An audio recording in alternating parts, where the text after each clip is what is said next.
Sir शुरू हो गया। नमस्कार दोस्तों, स्वागत है आपका अभी तक चैनल पे। एक बहुत बड़ी ब्रेकिंग न्यूज़ आ रही है।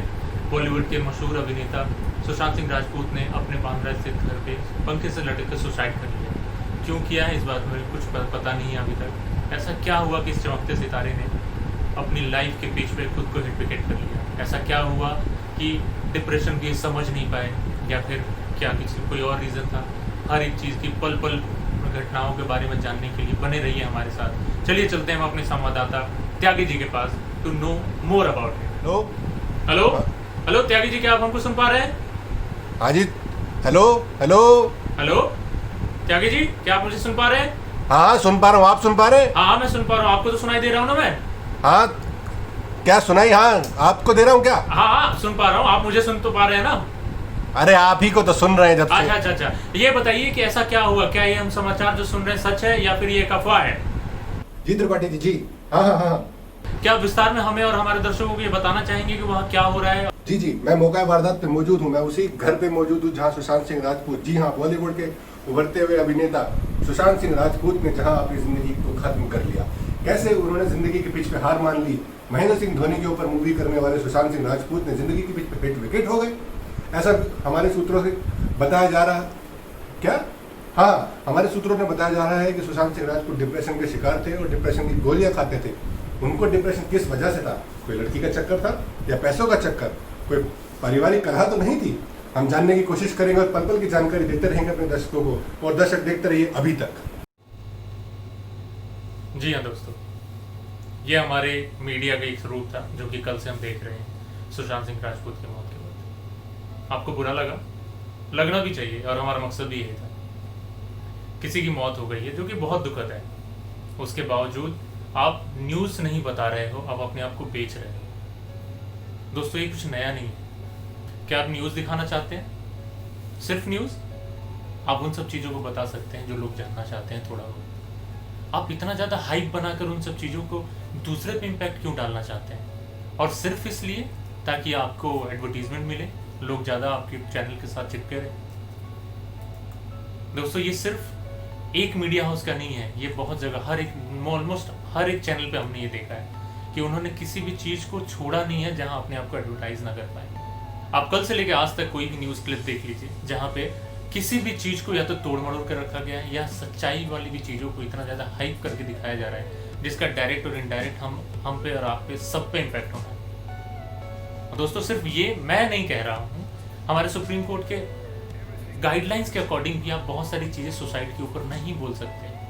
जब गाइडलाइंस की बात हम करते हैं उसमें कहते हैं ना आप किसी की पर्सनल लाइफ के बारे में बात कर सकते हो, वे ऑफ सुसाइड की भी नहीं बात कर सकते, आप इसको ग्लोरीफाई नहीं कर सकते हो। क्योंकि जब आप इस चीज़ों को बताते हो इसका बहुत लोग पे बहुत असर पड़ता है और नेगेटिव ही होता है।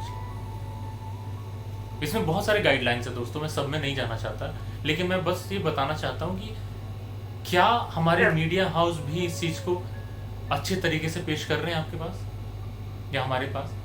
कल से मैं देख रहा हूँ कि वो न्यूज़ पे न्यूज़ चला जा रहा है जो कि दुखद है और जानना भी चाहिए। वो बहुत टैलेंटेड था, no doubt. Depression is a concern. क्या आपने डिप्रेशन के लिए कुछ किया?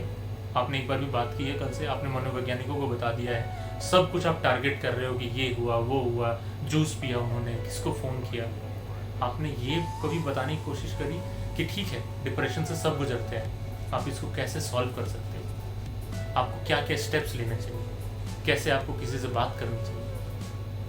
आप कल से लगे हुए हो कि उसके दोस्त ने क्या कहा, उसकी सहेली ने क्या कहा, किसी बॉलीवुड स्टार ने उस पर क्या किया, आप कॉन्स्पिरेसी दिखा रहे हो। सिर्फ किस लिए? न्यूज़ को और ज़्यादा अट्रैक्टिव बनाने के लिए।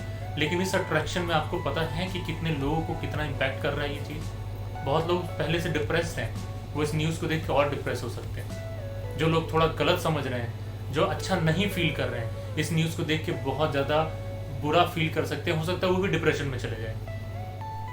हम पर्सनल स्पेस की बात करते हैं, एक बाप का नौजवान बेटा खो गया और आप उसको शोक भी नहीं मनाने दे रहे हैं, माइक ले जाके उनके सामने दिन भर खड़े हैं, वो बेचारा रो भी नहीं पा रहा है। अब वो आपके ट्रॉमा से परेशान है या उसके लॉस से परेशान है, क्या करे वो बेचारा? दोस्तों ये सिर्फ एक कहानी नहीं है, ये हमारी रेगुलरिटी बन गई हमारे मीडिया के कर्मचारियों। दोस्तों दूर क्यों जाना, अभी कुछ दिन पहले हमने देखा कोविड की वजह से बहुत सारे हमारे गरीब भाई बंधु बहुत बड़े बड़े सिटीज़ को छोड़ के अपने गांव जा रहे थे। आपने देखा होगा हर एक पल पल की खबर दे रहे थे हर न्यूज़ रिपोर्टर अपनी एसी गाड़ी में बैठ के। क्या करते थे, उनसे कहानी पूछ लेते थे, कैसा फील कर रहे हैं आप, कैसा ऐसा क्या है, सरकार के लिए क्या कहना चाहेंगे, दूसरों के लिए क्या कहना चाहेंगे। लेकिन उन्होंने एक बार भी हेल्प करना नहीं चाहा। कुछ दिन पहले आपने देखा होगा बरखा दत्त ने एक 70 साल की एक औरत का इंटरव्यू किया जो कि रो रही थी। उन्होंने गले भी लगाया, सिंपैथी भी दिखाई, लेकिन दैट्स इट। उनको अपना न्यूज़ मिला, पूरे दिन उन्होंने अपने न्यूज़ चैनल पे चलाया कि देश कितना बीमार हो गया है, बच्चे अपने माँ बाप को नहीं पूछ रहे हैं ये। बट आपने क्या किया, आपने तो अपना टीआरपी बढ़ा लिया, इमोशनली सब कुछ देख लिया आपने। उसके बाद हमारे बॉलीवुड के एक्टर सोनू सूद उसमें आए और उन्होंने उनकी हेल्प करी। क्या आप नहीं कर सकती थी?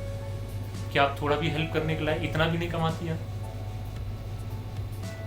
दोस्तों, हमें ये जानना पड़ेगा कि किस तरह की न्यूज़ हम देख रहे हैं और लोग दिखा रहे हैं। न्यूज़ हमारे मीडिया हमारे डेमोक्रेसी का चौथा स्तंभ है। बहुत बड़ी जिम्मेदारियां हैं, लेकिन क्या कर रहे हैं ये हमें देखना पड़ेगा। क्या आपको सिर्फ वो जानकारी दे रहे हैं जो सच है? आपको भी पता है, मुझे भी पता है कि बहुत सारे न्यूज़ मैनिपुलेटेड होते हैं। तभी आजकल बहुत सारे रिसर्चर्स ने कहा भी है कि आपको न्यूज़ जानना है, open YouTube, don't go to this news channels, क्योंकि वो आपको वही बताते हैं जो सिर्फ वो बताना चाहते हैं। हो सकता है वो सच भी हो, गलत भी हो। ये भरोसा क्यों उठता जा रहा है हमें मीडिया से? सिर्फ इन्हीं वजह से। मैं नहीं कह रहा हूँ कि आप गलत, सारे को लोग गलत हैं, बहुत लोग अच्छी न्यूज़ भी देखते हैं, लेकिन मैं सबसे रिक्वेस्ट करना चाहता हूँ कि कम से कम किसी भी माँ बाप को, जस्ट बिकॉज कि उसका लड़का थोड़ा सा फेमस है, स्टार था, इसलिए आप उसको दुख की घड़ी खुद से अकेले में बिताने के लिए भी नहीं छोड़ सकते, ताकि आपका 2 मिनट का टीआरपी ना घट जाए, आपके पैसे ना घट जाए। दोस्तों, कुछ दिन पहले देखा था हमने एक बहुत बड़े न्यूज़ चैनल की एक एंकर, बहुत प्रसिद्ध एंकर है, जो कि एक आईसीयू में गई थी और वहाँ डॉक्टर्स के साथ बदतमीजी करी थी उन्होंने। क्यों? क्योंकि डॉक्टर ने कह दिया था कि आपको थोड़ी देर दूर रहना है, यू नॉट अलाउड। इसमें क्या गलत कह दिया? आप अपनी ईगो पे ले गए इस चीज़ को। क्या आपकी जिम्मेदारी नहीं बनती है कि आप उन सब चीज़ों को खुद से इमोशनली और प्रैक्टिकली समझें उन सब चीज़ों को? क्या सिर्फ आपके हाथ में माइक है और कैमरा है और आप फेमस है तो आप किसी भी चीज़ को अपने हिसाब से मैनिपुलेट कर सकते हैं? I don't think so. और दोस्तों, ऐसा होना भी नहीं चाहिए। हमने एक बहुत बड़ा सितारा, बहुत टैलेंटेड सितारा खोया है, नो डाउट अबाउट इट। क्या ज़िंदगी सिर्फ इतना ही है कि हमारे न्यूज़ चैनल जो भी हमें दिखा रहे हैं हम उसको चुपचाप अपने माइंड में गैदर करते जाएं? ये सब चीज़ें सबको इम्पैक्ट करती हैं। एक खुश मिजाज आदमी भी अगर इन सब न्यूज़ को बार बार देखे तो डिप्रेशन में जा सकता है। क्या डिप्रेशन में जाने के लिए किसी अपने को खोना ही ज़रूरी है? कुछ गलत ही होना आपके साथ ज़रूरी है? नहीं। आप गलत चीज़ों को बार बार गलत तरीके से देख के भी डिप्रेशन में जा सकते हैं। ये हमारे मीडिया के कर्मचारियों को समझना पड़ेगा। जब तक वो नहीं स्टेप लेंगे, ये बहुत बड़ा इशू है, हम भी आगे नहीं बढ़ पाएंगे। अब बात आती है कि हम कर क्या सकते हैं। बहुत कुछ दोस्तों, आज वो टाइम नहीं रहा है कि जो भी हमारी फ्रंट लाइन मीडिया हमें दिखाएगी हमें वही देखना है। जी नहीं, वो भी अपनी सारी सोर्स लगा कर देखते हैं सोशल मीडिया को कि आखिर लोग देखना क्या चाहते हैं। जैसे ही हमारे एक प्रसिद्ध एंकर ने जब ये सब कुछ चलाया कल, तो हमारे पूरे ट्विटर पे ये ट्रेंड हो रहा था कि boycott this, shame on this media, जिसके बाद से उनको चेंज करना पड़ा कुछ टाइम के लिए अपने मोनोलॉग को, अपने न्यूज़ को। दोस्तों, हम बहुत बड़ा इम्पैक्ट डाल सकते हैं। जो भी आपको लगता है कि आपके मेंटल हेल्थ के लिए, आपके फिजिकल और इमोशनल हेल्थ के लिए जो कुछ भी बुरा है उसको बाइकआउट करिए। मे बी हो सकता है वो चीज़ बहुत ही सही हो, लेकिन उसको देख देख के आप और भी ज़्यादा डिप्रेस हो रहे हो। ये आपके लिए करिए, मेरे लिए करिए, हम सब के लिए करिए। इसे हम सबको करना पड़ेगा साथ में। We need to force them to show actual things but in a better manner. हम उनका प्रे नहीं बन सकते हैं, but what all we can do is I can direct them to a good and sensible news room. Thank you very much. दोस्तों, आपको video कैसी लगी? Please do comment and please don't forget to like and subscribe this channel and please hit the bell icon. Thank you very much.